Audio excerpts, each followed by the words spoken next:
Maja Marinković napala je Filipa Cara zbog dopisivanja sa Marijom Zonjić. Zašto napadaš i vređaš devojku kad su svi dokazi na portalima Marijana ne laže, postoji klip kako te je terala iz kreveta, glasilo je pitanje za Filipa. Eto, u pravu su gledalci, ja sam rekao kako je bilo. Bili smo u apartmanu, ona je legla tamo, posle smo se družili u kući. Ja sam iznao neke stvari, ona neke druge. Uvijek je manje više ona mene kontaktirala, ja sam malo slobodnijeg ponašanja bio prvi par dana ovdje. Poslije sam shvatio da to nije dobro, jer nisam u mogućnosti da se ponašamo tako slobodno, rekao je Car. Kako dođete u situaciju u životu da pišete nekom? Devojke iznose to svojim drugaricama, ostave telefon. Pisao si devojci koja je ušla u reality, zanimalo je Mikija. Ja nisam ni znao ko je Marijana Zonjić dok me nije kontaktirala. Ja sam imao problem sa Majom zbog Marijane. Uzela je telefon i nazvala je kada je vidjela.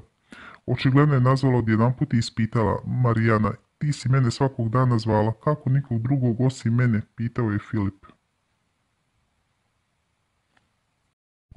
Pitala sam i druge kada je bilo snimanje profila, ja sam slobodna, ti si zauzet, tvoja je greška, ne moja. Bio si blizak i sa nekim drugim curama, očigledno on ima problema sa Majom, odbrusila je Zonjićeva. Ti meni praviš problem, odgovorio je Car. On je rekao da će da obriše te poruke. Pitajte ga što, rekla je Marijana.